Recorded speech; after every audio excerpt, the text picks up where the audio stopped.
Intimidation, violence, narcotics swept through Liverpool streets like a relentless tide, leaving destruction in their wake. Ordering explosive attacks on rival houses, ordering eliminations on a mere hunch, and extorting money out of people. These two gangsters were a force to be reckoned with in the Liverpool underworld. They used such extreme violence that it surprised the gangsters of one of the most violent underworlds of the UK. For 3 decades, they unleashed hell on Liverpool, only to be done away with by their own messages. Vincent and Francis Coggins, the crime bosses who left no stone unturned to exert their supremacy. They run the highly organised and sophisticated Huyton Firm that stayed off the police radar for years.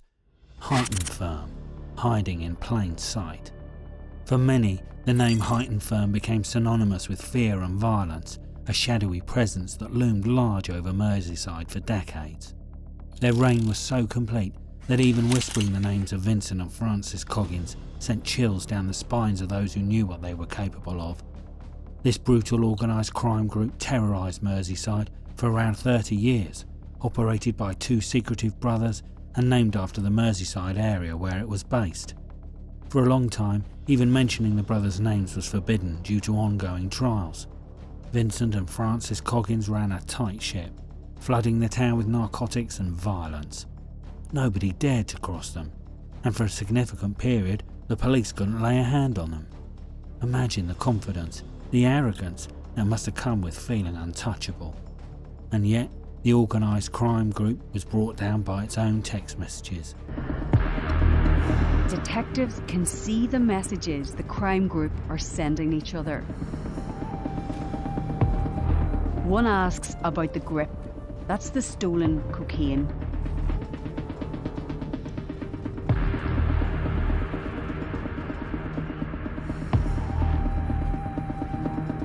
They realise more than 30 kilos are gone. That's £1 million worth of drugs. But like most empires built on fear and violence, their downfall came not from an external force, but from within, betrayed by their own arrogance and the very technology they believed would protect them. If we had a pound for every time that happens. From Australia to the UK, the law enforcement has gone too sharp for the criminals to avoid. It's about time criminals realise that no matter how invincible they perceive themselves to be, the police are going to catch them one day or another. We have the perfect example of exceedingly fine wheels of law here. But how did this highly coveted downfall come about? Treading carefully, the firm communicated mostly through the chat messaging system, believing their conversations were completely secure. However, the police cracked their encrypted text messages, uncovering the violent feud over stolen narcotics. A feud that sent tremors across the area, literally as explosives were thrown at the rivals' properties. The feud involved more than £1 million of stolen coke. There were plans for egregious violence that involved an explosive attack. Their messages also revealed that the Coggins brothers had the help of a corrupt police insider. The encrypted chats, which they believed to be their lifeline, instead became the very noose that tightened around their necks, one message at a time. They refer to the mole as Piggy. So here's another firm able to operate for a long time with a corrupt officer's help. There seems to be a pattern here. It seems to be that firms that manage to stay for so long only do so with help from corrupt insiders in the system. But it looks like things have got better now, as the police not only identify dirty cops, but also corrupt officials in other departments. Nevertheless, the messages indicated that an insider provided the group with printouts from the police national computer. This information allowed the gangsters to see what detectives knew about them. However, Merseyside police say their anti-corruption unit did a thorough and extensive investigation. No officers or staff could be identified in relation to misuse of police systems. Coming back to the Coggins, Vincent had ordered violent attacks and eliminations. The messages showed him boasting about personally slashing a businessman. They also revealed that Francis had sent photos of blocks of coke. The brothers discussed a deal for half a ton of the product, valuing at around £16 million. While the key members of the firm used their online usernames to ensure anonymity, they shared personal photos through messages. This enabled police to identify them and link them to the crimes they discussed on texts. Matt Horn, former Deputy Director of Investigations at the National Crime Agency, said the firm's industrial-scale trafficking of illicit products and willingness to exert severe violence placed them in the upper tiers of organised crime in the UK. Particularly, Vincent Coggins' propensity to commit violence was notorious. He once threatened to torture a local businessman. His message stated, "Then we decide whether we slash him, chop his fingers off, or whatever." If you're appalled at the casual manner in which such brutality is being discussed, just wait for what happens next. The gangster actually did the act and then boasted about it. Slash across face and smashed his eyes in and took half an ear and a tongue. In case you're wondering if we have ever been to school, just know that the quoted sentences are the exact messages exchanged between the Huyton yobs. The firm's brutality shocked even the other thugs in Liverpool. Notably, Liverpool's Underworld is notorious for being violent, and the firm's violence shocked even them. Now you can imagine their egregiousness. An anonymous source told the BBC Panorama that the firm was deeply hated by many people because of the level of depravity they were comfortable with to instill fear and terror. As for using the EncroChat software, the Huyton Firm believed their messages would be secure and identity secret like thousands of criminals. However, their trust shattered badly when the French police cracked the encryption app and shared messages about 7,000 British criminals with the NCA in 2020. These messages linked the firm to lots of crimes. They covered a period where one of the firm's narcotics stash houses in Liverpool was robbed by rival thugs. Well, this wasn't going to go unanswered. After all, we're talking about people who torture for fun. The group discussed about exacting retribution after the heist, and obviously this retribution wasn't short of extreme violence. Who are the Coggins brothers? Vincent and Francis Coggins, the cold-blooded masterminds behind the Huyton Firm, honed their ruthless skills on the tough streets of the Knowsley Cantrell farm in the 1970s and 80s, rising from nothing to control a criminal empire. Their syndicate rivaled criminal factions from Ireland, South America and Eastern Europe. The sibling duo avoided disputes and petty fallouts whenever possible, but they also didn't hesitate from ordering devastating violence to be meted out on someone who compromised their interests. Notably, they were deemed career criminals who turned their hands to whatever paid. In the narcotic boom of the 1990s, the Coggins brothers saw an easy way to make boatloads of money. They moved to the Costa del Sol to establish an organised syndicate that smuggled coke. After getting there, the brothers quickly carved their space in the narcotic supply market, having set up networks that stretched from Plymouth to Scotland. They dealt in huge amounts of Class A narcotics, which brought them extreme wealth. Only in one 3-month period in 2020, their dealing in narcotics amounted to 148 kilograms of coke and 248 kilograms of smack. But that's the reported amount. It might have been significantly higher, and that's just in 3 months. What's more, Vincent, the ringleader, also known as the headmaster, managed to stay under the police radar for decades. He would have kept doing so had the raid on stash houses not brought them to the forefront of the Encro operation. This raid jump-started a chain of events that led to their downfall. That's where Edward Jarvis, a major firm player, came into play. Vincent's right-hand man, Jarvis, received direct orders from the crime boss. Obviously, none of the hoodies knew the police were monitoring their every move on the messaging service that was hacked by authorities in April 2020. Vincent's messages to Jarvis and the other associates proved the extent of their narcotic dealing syndicate. Now, how did Vincent manage to stay under the radar for so long? His enforcer, Woodford, was also linked to a number of violent incidents in the UK and Europe and had contact in the police whom he called the Computer Man. The gang also referred to the dirty copper as Piggy. When Vincent felt that the police were onto him, he asked Woodford to get copies of what the police had on him on the police national computer database. Their contact told them that Vincent's profile had been updated, but they couldn't take a photo of the screen without revealing themselves. Interestingly, Encro chat messages also show how this contact was arranged. Interesting, isn't it?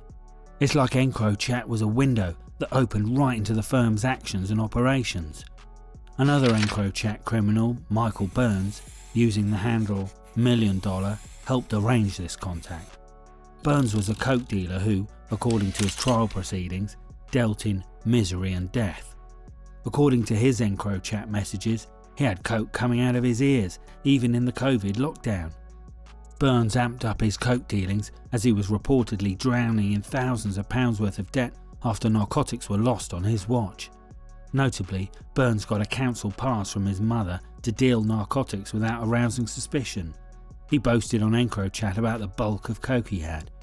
He wrote he could get as many as I want at 37s and dats on strap. And other messages showed him selling cannabis at £3,600 per kilo.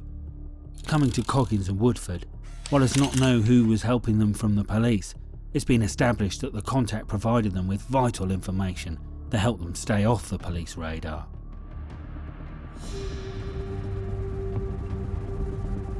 In court, the prosecution said these messages appeared to show that the Huyton Firm had a contact who would check the police national computer for them.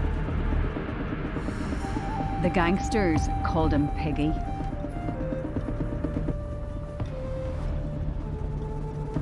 This is the Huyton Firm asking for a printout on Vincent Coggins. And this is Coggins reacting to being told there is tons of new stuff on his file.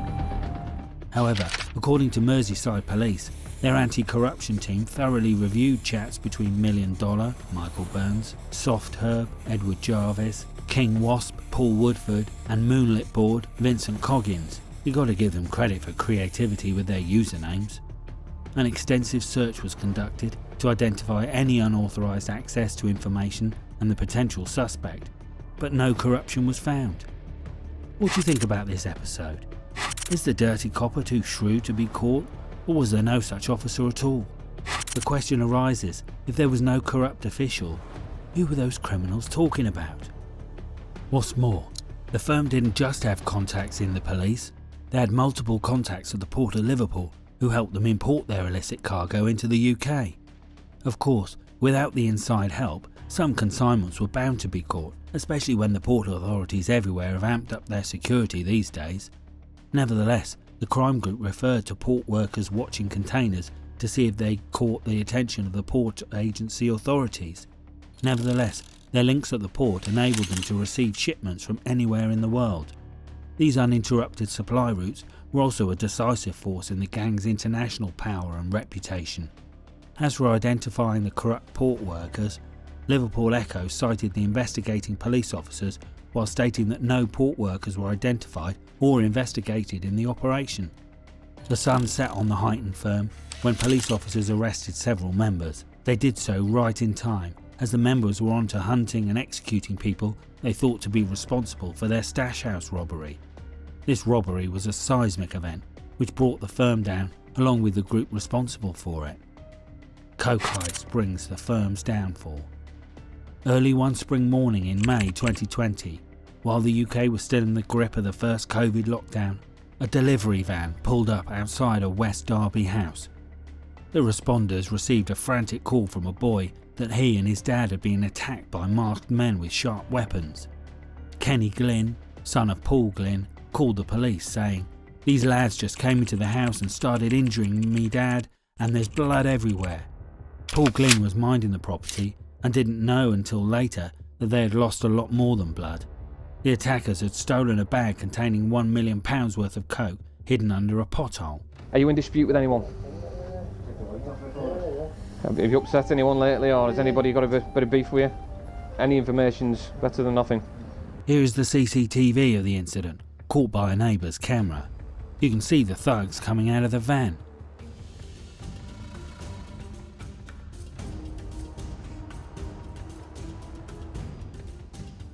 Silence, as thick as the tension in the air, hung over the scene, an eerie calm before the storm of retribution that would soon follow.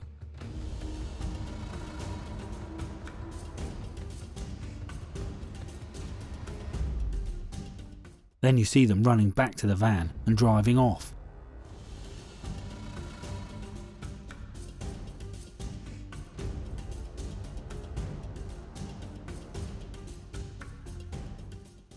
The police arrived at the scene. The father-son duo kept their quiet about the actual assets hidden in the house. Nobody talked about the Huyton Firm, but the police had a secret weapon to know it was them. They could access the messages from the firm's members were sending to each other. The messages revealed that 30 kilos of the firm's coke was stolen, valued at £1 million. While the robbery could be a blow, the shock that someone could dare rob them affected them more. After learning about the robbery, Vincent Coggins messaged Jarvis, "No way Manx f***ed a local," referring to the fact that he could not believe a Manchester gang would be brave enough to come down the M56 and carry out the heist. It had to be answered with a befitting response. While we're on the subject, we have covered the other side of the story in one of our videos. Yes, we're talking about the one on Cox Brothers and Richard Caswell. The gang heard about the robber when Francis Coggins saw a news report about the attack, after which Vincent was told, who knew at once that the narcotics were gone. Vincent's message to Jarvis was, "Got to be the son. F*** it, I kill him." While he didn't use any name, it's believed that he was referring to Kenny Glynn. But later, after watching the CCTV, he changed his mind. The police found Yuzo Moonlit Boat, which later turned out to be Vincent, gave the orders on EncroChat to identify and eliminate the robbers. The criminals hid their identities behind anonymous handles. But the messages show who's in charge.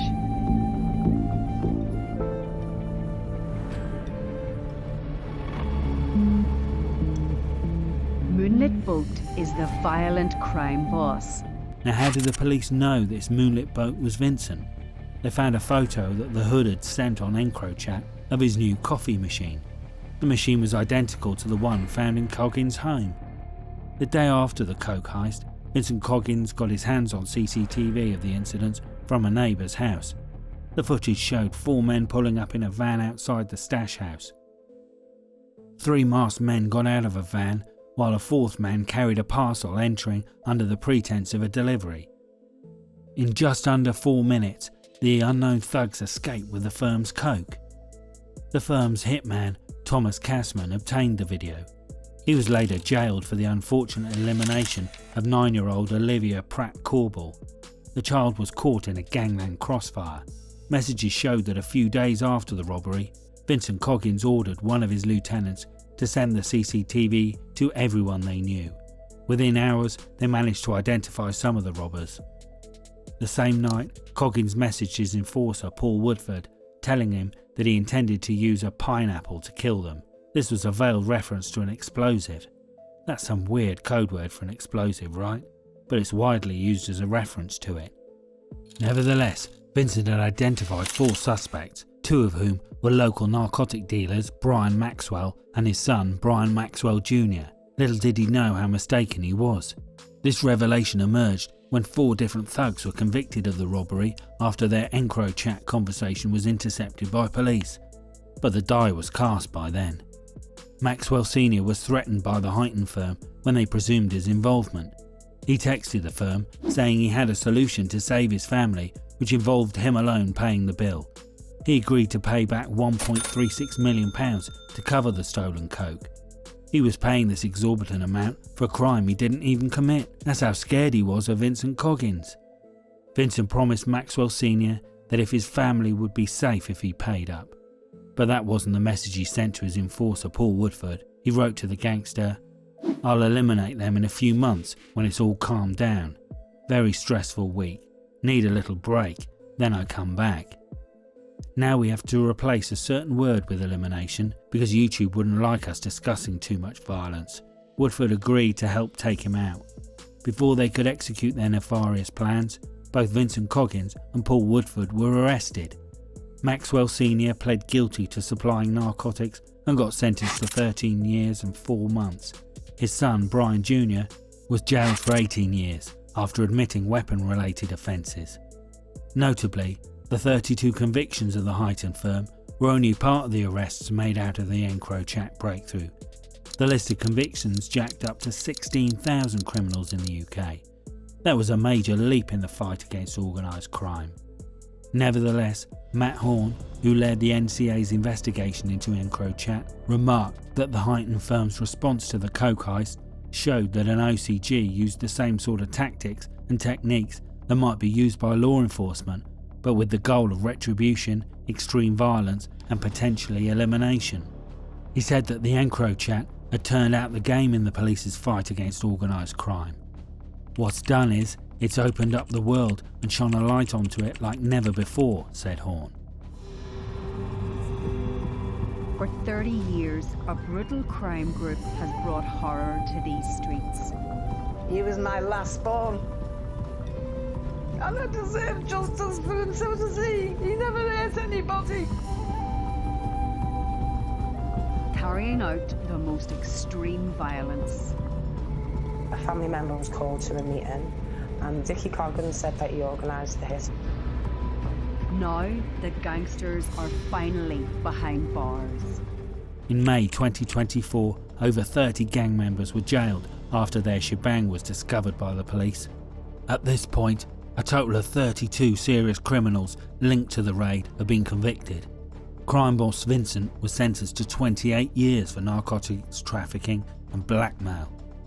Other convicts included enforcer Paul Woodford, who was sentenced to 24 years and 6 months, narcotic dealer Michael Earl, who was sentenced to 11 years, money man Paul Fitzsimmons, who was sentenced to 12 years and 6 months, Dean Burrows, who was sentenced to 14 years and 3 months, Darren Tierney, who was sentenced to 12 years and 9 months, Kevin Rimmer was locked up for 16 years, Paul Glynn was sentenced to 11 years and 2 months.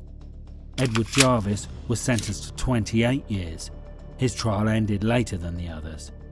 Notably, their convictions didn't make the news until after the completion of Edward Robert Jarvis's trial, who was a major player in the Huyton Firm. The gangster was convicted for narcotic trafficking and blackmail. Several firm members were jailed, but the other's crime boss, Francis Coggins, remains at large and is believed to be abroad. Edward Jarvis, headmaster's right hand. Edward Jarvis's life has been nothing short of happening. While he is now known as the right-hand man to Vincent Coggins, his involvement with the gangland goes way further. Being the only gang member not pleading guilty to the charges, his past indicates why he chose to fight the charges against him. It's not the first time he's been brought before the law to get punished for his crimes. He was also jailed in 2005 for his involvement in an extravagant plot to smuggle huge quantities of coke from South America to Europe. He arranged for the illicit product to be transported from the island of Margarita near Venezuela to ship them across the Atlantic.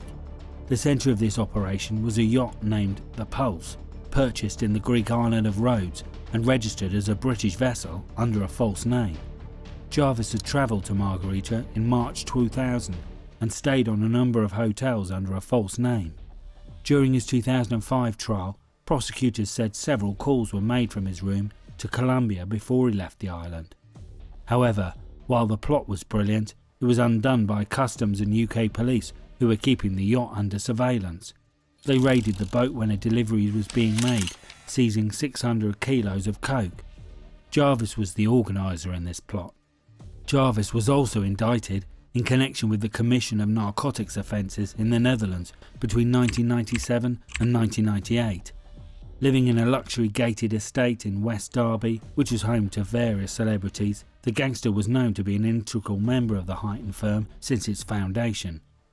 Nevertheless, as a result of the 2005 trial, Jarvis was sentenced to 28 years. While in prison, the yob handed over £800,000 out of his profits used to buy a 7-bedroom mansion, luxury Spanish villa and expensive jewellery. All of these assets were seized under a court confiscation order. Jarvis was released around 2019, but as they say, a leopard doesn't change its spots. He resorted to his old habits pretty quickly. Mistaken culprit pays up, still in hot waters. Now, Maxwell wasn't entirely an innocent party either. The fact that he was a suspected robber indicates that he had links to crime. He was a professional narcotic dealer with nationwide operations. It turned out that the gangster was also using EncroChat to source weapons for protection against the attack.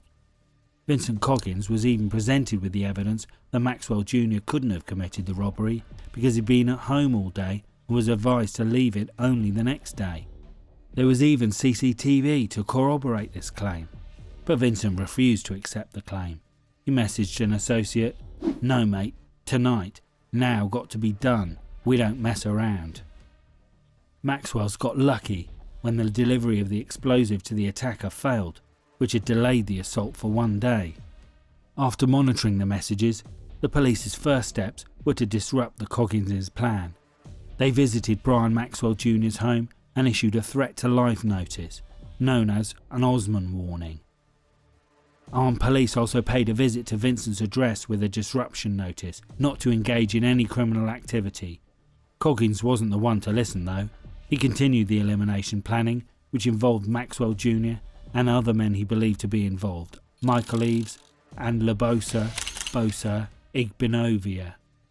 The next day, after the police's visit, Jarvis texted Coggins, incriminating the 3 men further in the robbery. His message stated, "He told me they were all out together, Maxwell, Bosa, Eaves, Saturday afternoon till Sunday for anniversary drink. So Maxwell saying he got CCTV of himself not leaving house on Saturday is a f***ing lie." Earl was also issued a disruption notice. This one worked, and Earl seemed to back out. However, Coggins wrote, "I'm staying till I've got every penny, at least done one of these c***s." Later, Coggins messaged Fitzsimmons saying, "They all getting it." Maxwell approached Coggins and his associate through a third party with a proposal. He knew that his son didn't commit the robbery, but realised the threat. "We've already told you what he proposed." These were his exact words. "Me solution involves me and me alone paying the bill, and then it's me that's been robbed. I'd rather have him than the money, and it won't be in grip because I haven't got it any more than he has. Then it's down to me to find out who done it. Any money I've got means all if he dead." The exact amount he offered was around £1.36 million, involving cash and the sale of his land and a house. Coggins accepted the offer, but texted his associate that it was a temporary piece. "Me, still going to kill them all, but can take time now, leave Dad alone," said the message. In the next few days, Maxwell Sr. signed over the money, land and the house. Now Vincent knew the police were on his case. He asked Woodford to use his police contact to access the police database and get copies of what was being said about him. The contact informed him there were new updates to Coggins' profile, but the photo couldn't be taken. However, by June the 16th, 2020, Coggins, Woodford, Jarvis and Earl were all arrested. Vincent didn't have many options after that. The entire EncroChat evidence incriminated him to the crimes. He pled guilty, as did his associates, including enforcer Woodford. The EncroChat. The robbery proved to be the group's downfall. It set in motion a cascade of events that led to their dismantling. The robbery happened around the time when authorities had cracked open the encrypted message service EncroChat, which was widely used by the criminals across the globe at the time. The platform was favoured by high-profile criminals for being totally secure. Quite the irony, eh? The criminal groups used the expensive phones costing between £1,200 and £1,500 for a 6-month contract to conduct their nefarious activities without law enforcement getting wind of them. The investigators didn't know exactly when the firm started to use the platform, but when they got access to the group's communication, they saw that Vincent Coggins and his associates arranged and executed multiple deals involving huge sums of narcotics and cash. They communicated with other gangs both in Merseyside and further afield, overseeing supply lines. Apart from Coggins, Jarvis and Earl, the associates including Dean Burrows, Fitzsimmons, Darren, Tierney and Kevin Rimmer were linked to the handles Olive Scooter, North Knee, Scalp Staff and Sappy Stag. While they ensured anonymity by using usernames, they also disclosed personal information, which led to their identification by the police investigators. 2 other handles, Tall Canine and Mixed Jet, featured prominently in the messages between Vincent Coggins, Jarvis, Earl and Woodford. During Jarvis's trial, the court heard that the user of both the handles was based in Amsterdam during this period, and it was highly suspected that he was Vincent's brother, Francis Coggins. According to the prosecutor, Francis played an important and authoritative role within the group. Jarvis deferred to him on most matters, and he often discussed important strategic decisions with his brother Vincent. But Francis remains missing and hasn't been apprehended yet. Nevertheless, the gang discussed the sale of tops, coke, and bots, smack. They discussed international deals and shipments while advertising their belter product to buyers in Scotland, South Wales and elsewhere. In May 2020, Jarvis and Vincent talked about going to Costco together. Jarvis used his UK mobile phone to connect to a mast that provided coverage to Costco. Vincent, who was a member at Costco, conducted 2 transactions involving the purchase of frozen crispy duck. Later, the pair discussed on EncroChat if the duck had to be defrosted first or could be cooked from frozen. Now that's an interesting communication, a detour from routine discussions about narcotic transactions, right? What if you were the officer tasked to read the communication? Would such messages seem interesting or be a distraction from an important job? Another interesting thing happened before Vincent and his associates were arrested.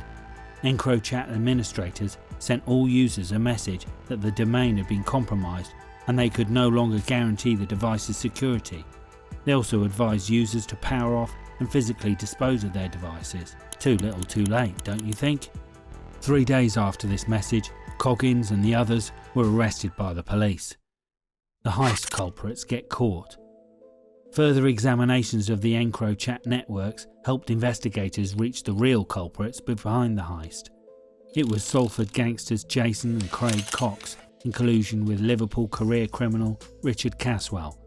Apparently, the Cox crime group wanted to step up in the underworld. They were involved in large-scale narcotic dealing already, but they wanted a lot more than they had already heard from the gangland. They joined forces with Caswell, who was notorious for his links to a series of car explosions across the city in 2003 and 2004. The Cox group had conducted recon before raiding the house. They split the bounty with Caswell. Jason Cox sold his shares to another bigwig of the gang world, Leon Atkinson. Atkinson was associated with police killer Dale Cregan and the notorious Cassidy brothers. It looks like EncroChat dug up the graves of many career criminals. Jason Cox was observed texting how he'd got coke from the biggest firm in Liverpool. While the euphoria of this achievement settled, Cox realised that the threat he faced now. His messages show he was asking around about renting a new flat and eventually fled to Spain with his brother Lee. While Cox understood the danger, Caswell decided to brave it out by double-crossing the Coggins. As the firm was desperately figuring out who ripped them off, they directly asked Caswell if he knew anything about the robbery. He played dumb and said he would ask around, but then he passed on what they told him to Jason. When the identities of the actual robbers were revealed, the underworld was in tremors. The Cox brothers were dragged to the UK after their crimes were exposed and were jailed along with Caswell. Nevertheless, both Jason Cox and Caswell will be looking over their shoulders for their whole lives, having messed with the big guys. Caswell was attacked in HMP Manchester, whereas properties linked to the Cox family in Salford were targeted with arson attacks. A spokesperson for the Manchester force revealed that they had issued several Osman warnings to the Cox family and their associates. They were also working within the prison service to ensure Jason Cox didn't experience harm. In this story, both the perpetrators and victims were villains. It was the police investigators, having painstakingly worked on the EncroChat interception, who emerged as the true heroes. In a twisted tale where the lines between predator and prey blur, one truth remains. The streets of Liverpool are a little safer with the fall of the Huyton Firm, but the scars they left behind will take far longer to heal.